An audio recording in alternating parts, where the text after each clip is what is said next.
17 अभी तक आपने सब प्रकार से साधना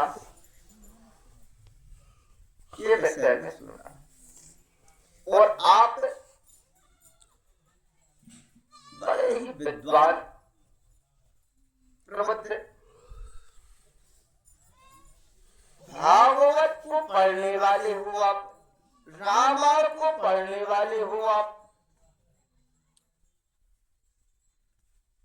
मतलब गीता को पढ़ने वाले हो आप। आपने सब कुछ पढ़ा,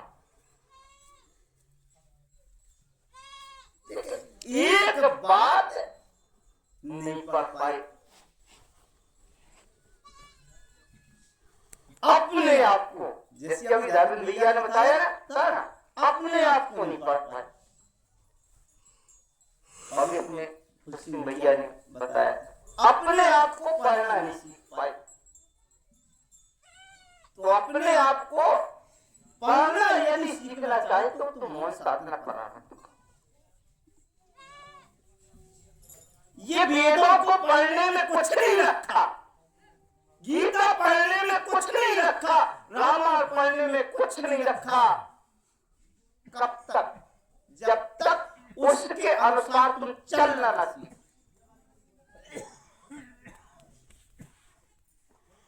चौपाई लिखी है बहुत सरल, कलियुग केवल नाम आधारा, उस सुमर सुमर नर पुत्र हो पारा।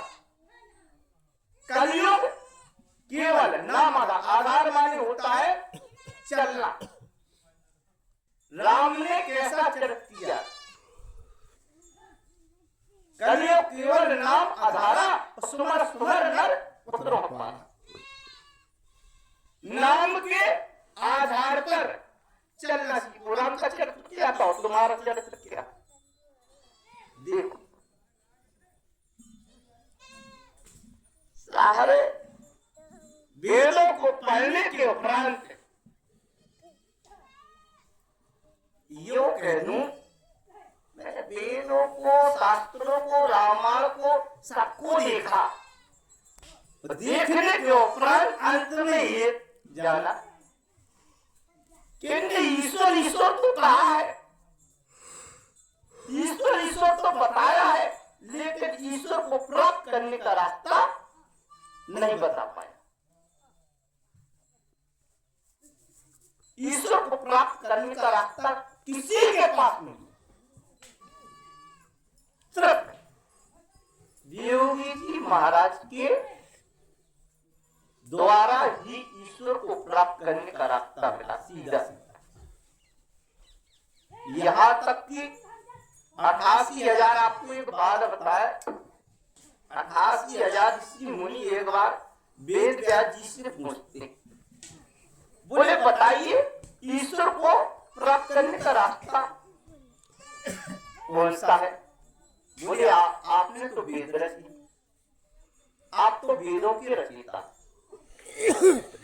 तो वेद व्यास जी कहते ना मुनियस्य एकस्य वचा प्रमाण, एक भी मुनि के वचन प्रमाणित नहीं है कि ईश्वर को किस रास्ते से प्राप्त किया जा सके।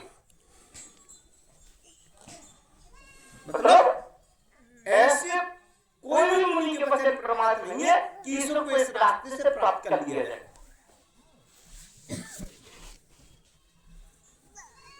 फिर लेकिन उन्हें एक अनुभव बताया था अपना।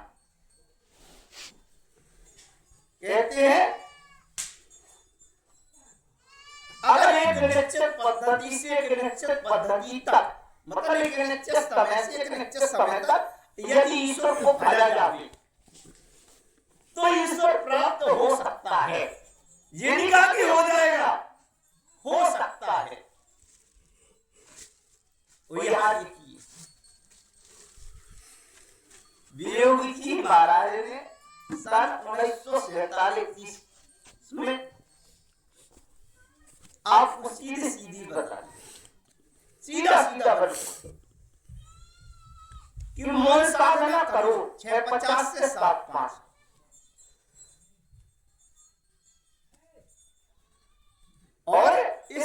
करने से जो तुम भूले हो, भटके हो,